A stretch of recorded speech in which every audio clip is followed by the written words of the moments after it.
Hello and welcome to Budget in Focus. In this edition of the program, I have here with me Minister within the Office of the Prime Minister, the Honorable Kwame McCoy. And as we know, Minister McCoy has the responsibility for information, the dissemination of information, and generally the organs of the government that are responsible for information. Minister McCoy, welcome to Budget in Focus. Thank you very much, Mark, and to our viewers and listeners. I also thank you for tuning in. All right. Your responsibility, and of course, you are well, first I need to say again to you, congratulations for being appointed. I know you have been in public life for quite a long time. We were talking about it off camera.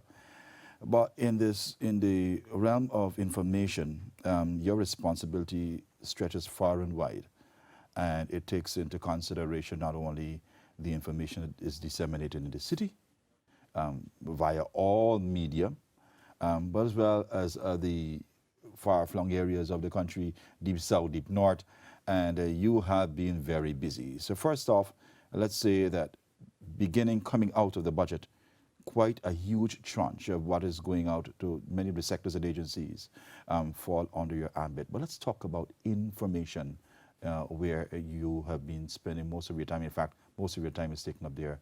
Let's talk about the dissemination of information and how this budget will boost and catapult the work that you do. All right, thank you, Mark. So, Budget 2021 builds off of our emergency budget, which was presented last year, the government coming into office in August, and so we had to have an emergency budget. As you know, the situation that faced the country at that time, the post-elections situation, and therefore there were several setbacks in relation to the movement of the country, the direction in which it was going, until the finalization of those elections results, which allowed the government to come into power or into office on August 2nd, 2020 rather. And so from then we have moved into the direction of, first of all, seeking to rebuild from where we were as a country. Rebuild and for sure towards a recovery pathway, primarily because of all that we saw and all that we know over those 5 years of the APNU AFC government, that we have had to, as a government coming into power, really go to the drawing board in terms of what was left to us, what we inherited, and where do we need to take the country, the direction in which we need to go. All that, of course, considering our promises to the people of this country, our manifesto. As you know, we were in the campaign for a long time, and we have been communicating with people right across this country, and we have we've listened to them in the first place and have been able to develop programs, initiatives, ideas to take to government once we were elected. And from the inception of our program in government, we sought to keep our promises to the people that we made on the elections campaign, which is absolutely important and is something that we should never take for granted, because it is on the basis of that program manifesto that you put to people that they will then give you their vote of confidence. And we're happy that the people of this country saw us as the best alternative to what they experienced as an APNU AFC government, a government of malaise, a government that neglected the people, that was totally uncaring, and a government that really had no genuine concern for the interests of people in our country. And therefore, people thought that it was necessary to move away from that kind of situation they endured for 5 years, where they were burdened with taxes and burdened by all sorts of ill management, mismanagement of our economy, every sector under the APNU AFC government had collapsed. And not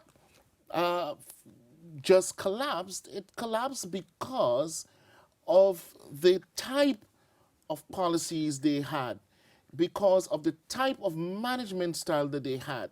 And so nothing that they attempted to do gained the type of traction and the movement forward in terms of taking us as a country forward. And so we have had to come into government and to, from the inception, try to correct those deficiencies, serious deficiencies, take that weight off of the backs of and shoulders of our Guyanese brothers and sisters. And so the first budget sought to put very serious measures in place to breathe life again into the economy, into the country, and all across Guyana that we travel. And you hear people can breathe and they talk with a sense of relief that now they can see the light of the now in this country called Guyana. There is some hope. You know, it's like really coming out of a stranglehold. And so Budget 2021 builds on that. It builds on the fact that we have to continue to work with people and to be able to provide for them and their families, their communities, and to make our country successful in terms of our economic management. And so the budget, first of all, is about people. It's about you. It's about the working class. It's about the vulnerable. It's about mothers. It's about children. It's about the pensioners. It's about all of us as Guyanese being able to take the various measures, have them implemented, and have them effect positive changes and development on our life. And so we have a long way to go as a country, nevertheless. But the budget program, which is an annual cycle and an annual program that provides for the development and the advancement of people and their lives, is here with us in 2021. Well crafted, carefully crafted, in keeping with the democratic norms and traditions of consultation with the people and those that matter, the private sector, other stakeholders of our country, civil society, to ensure even the political parties were consulted in the preparation of this budget with the president and other actors of the government, making sure that we have it and we get it right. And that is very important, Mark, absolutely important. It is not the type of leadership with arrogance, the type of leadership that excludes, the type of leadership that gives the impression that we know it all. It is about how we involve the people, the buying from the people. What is it that you most desire?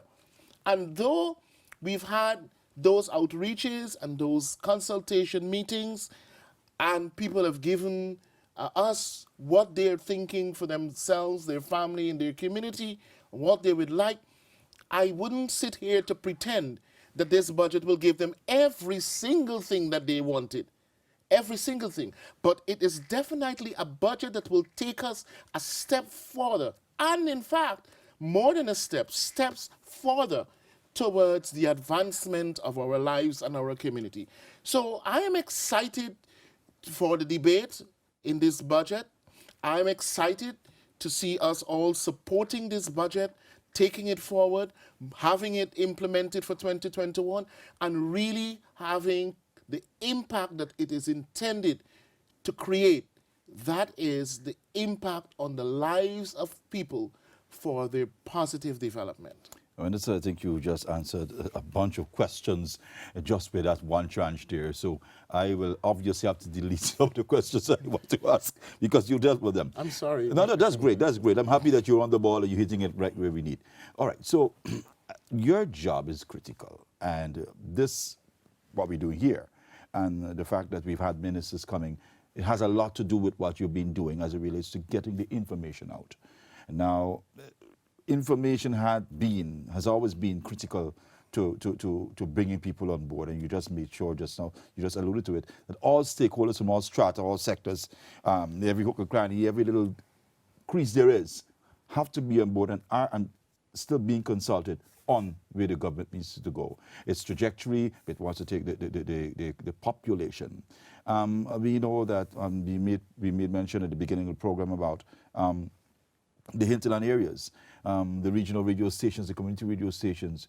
You are very, very, very, I know, excited about what happens there, and the fact that some of the stuff, especially the critical information that's being shared in the city, goes out to these points in the country. Let's talk about that. It is absolutely important, Mark. I don't think any one of us would sit here or anywhere we are in this country and agree that information to the people is not important, and absolutely so, because it is actually one of the very important functions of the government to be able to transmit to these very people who you've been to before the elections, who you asked for their vote, who you had their vote of confidence, who put you into power. It is absolutely important to continue the communication with those persons through the provision of information, through the engagement stakeholders meeting, through the provision of services, and to be able to tell the stories, where we are as a country, where we want to go, where we're heading, what are the new developments, what are the challenges, how we are affected by these developments and challenges, about the pandemic and how its impact on our movement forward, and how speedily we would have been further if it wasn't for the pandemic. A lot of things. It is absolutely important. Critical. And we take that role very seriously as a government, absolutely serious, because it is the means through which you keep people engaged. It is the means through which people hold us accountable and also transparent.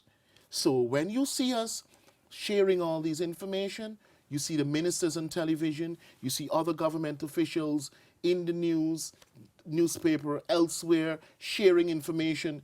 I don't think it is because of a popularity contest or because people like to see themselves on TV and so forth.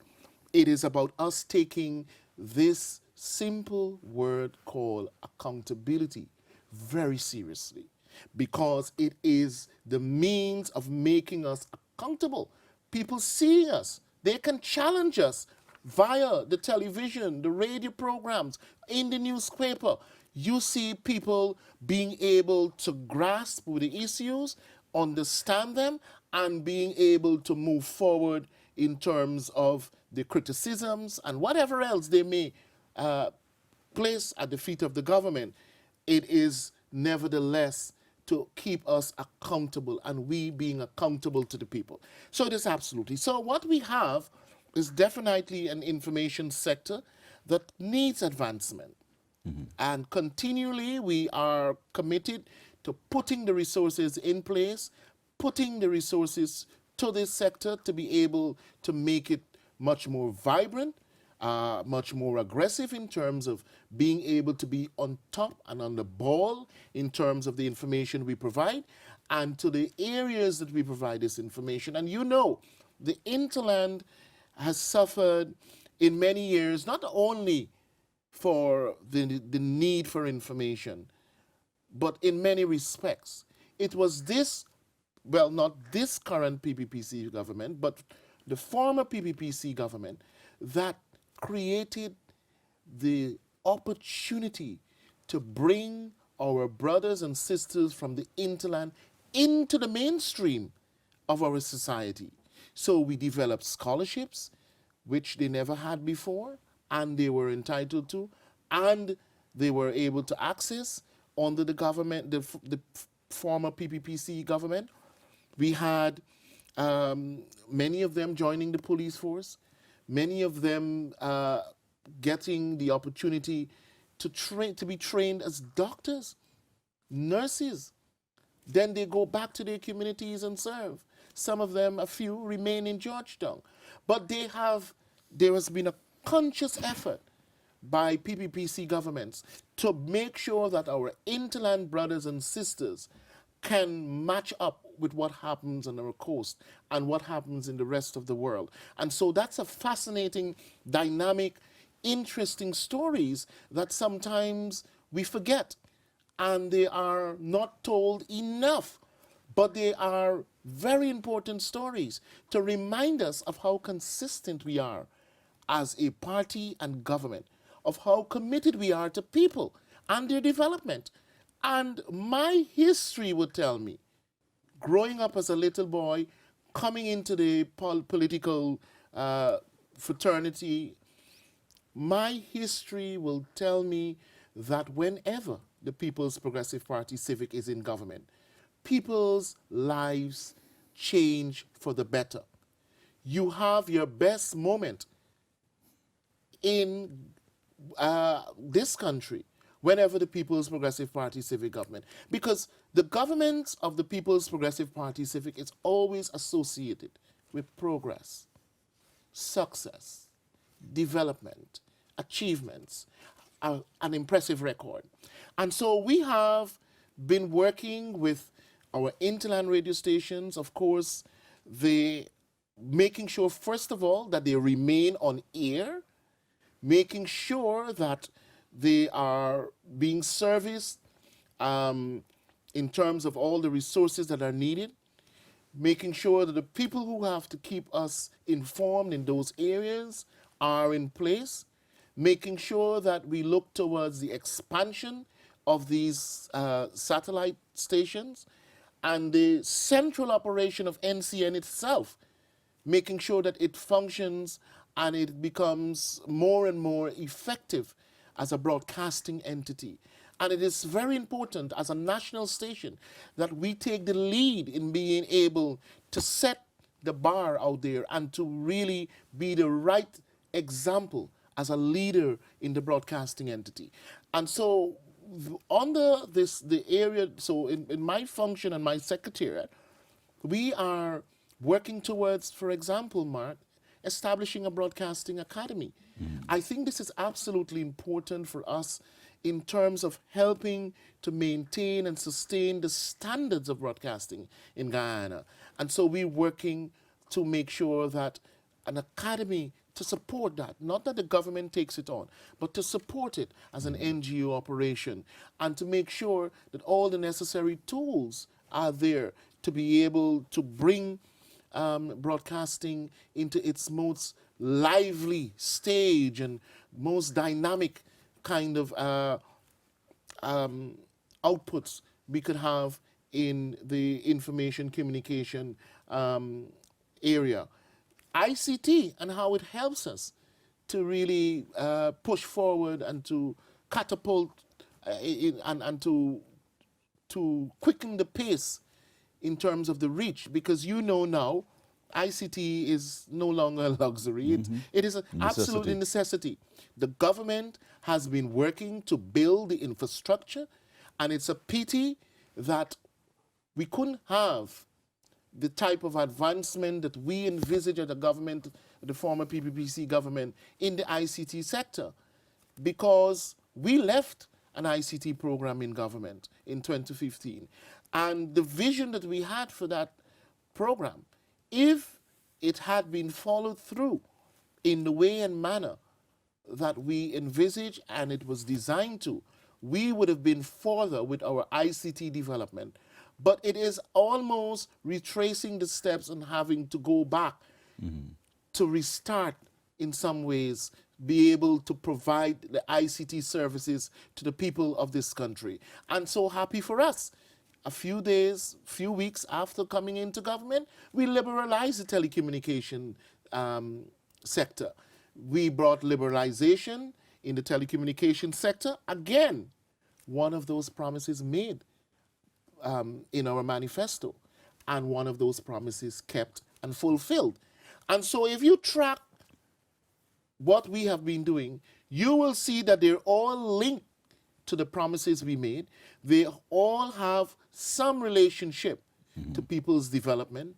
They all have some relationship to what people want. They all have some relationship to some form of consultation, some form of stakeholder input, etc. And this is what you need to have as a country. And so the information sector will be no short of the type of leadership that I'm speaking about and have been speaking about, because we want our people to be involved.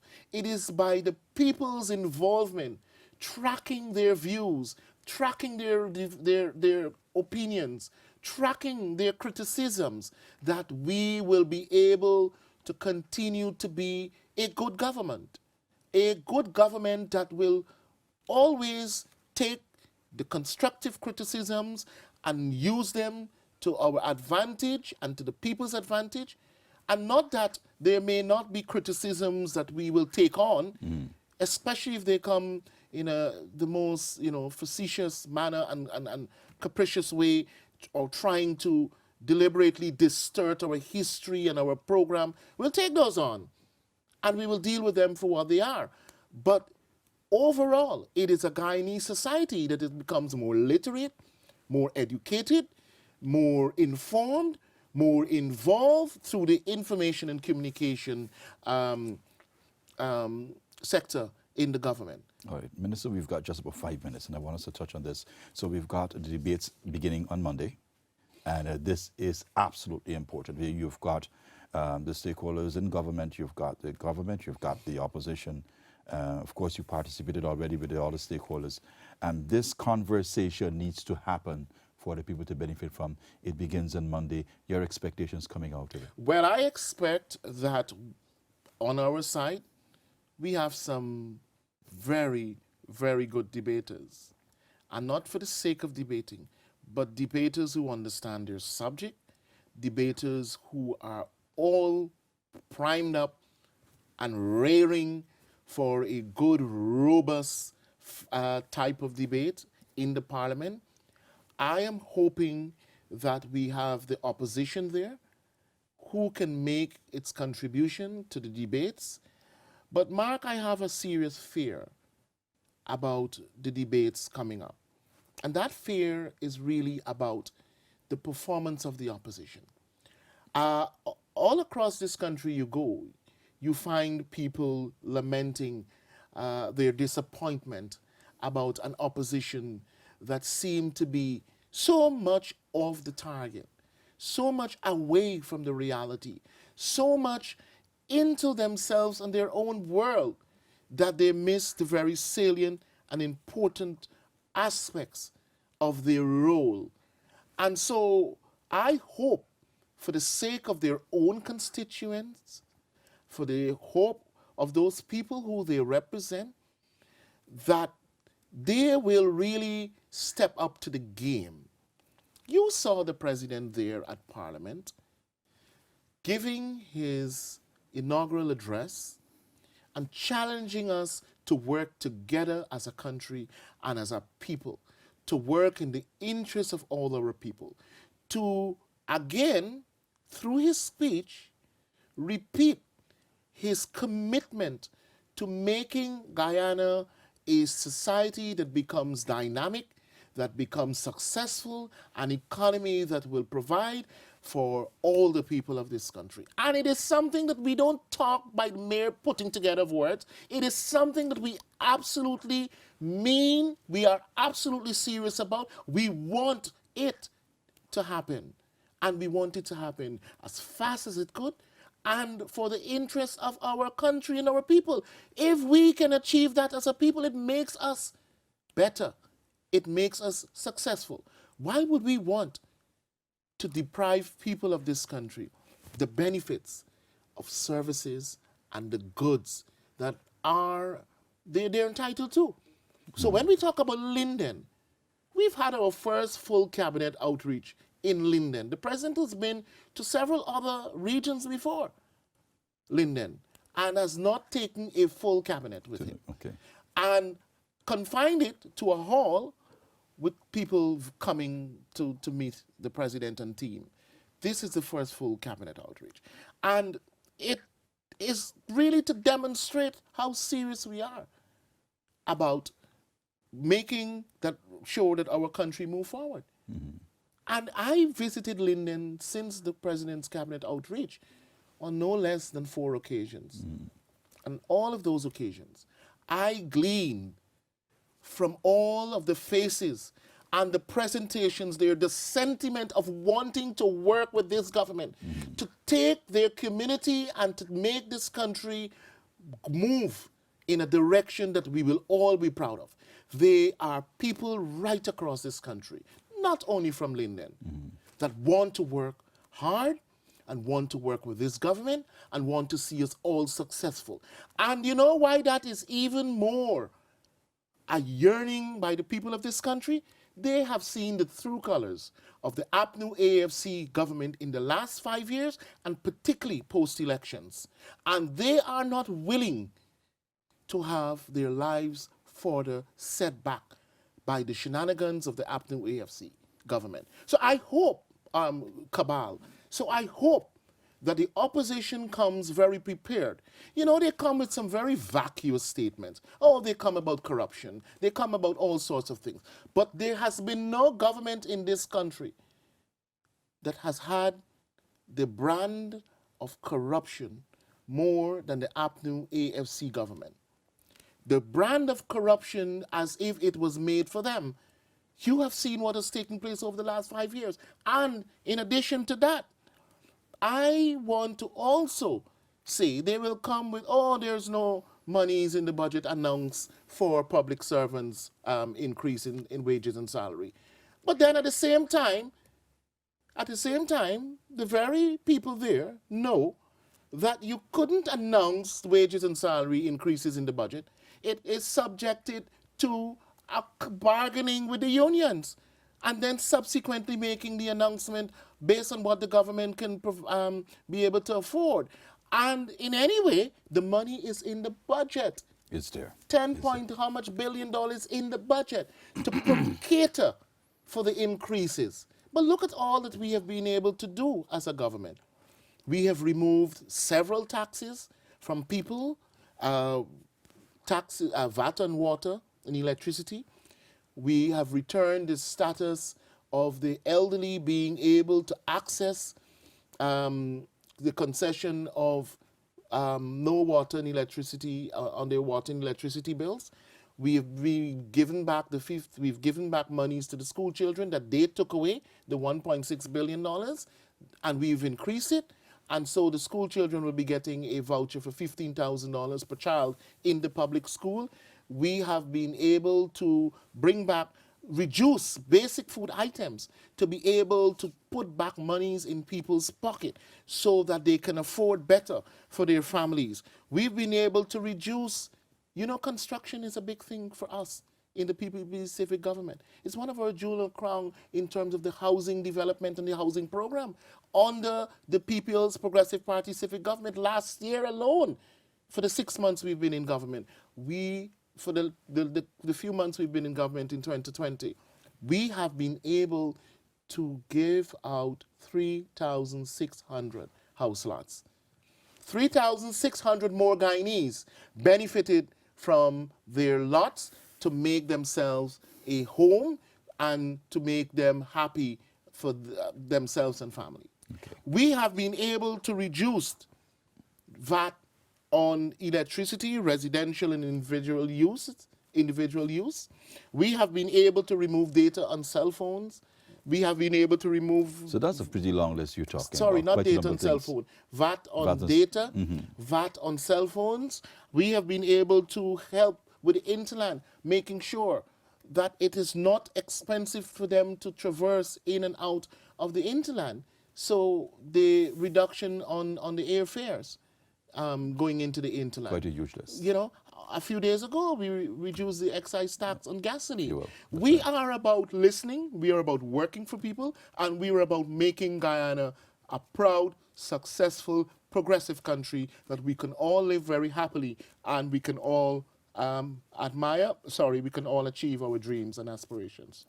Minister Kwame McCoy, Minister within the Office of the Prime Minister, and responsible for public information, dissemination of it, and quite a number of responsibilities. It was my pleasure having you on board. Thank you, And I Mark. know for our conversation, we needed much more time, but we're out of time. Thank you so much, Minister. And we wish you all the best coming forward to the budget on Monday. And we know we will be listening to your deliberations as you represent your ministry. Thank you so much. Thank you very much. This has been Budget in Focus. I'm Mark Watson. Thank you so much for being a part of it.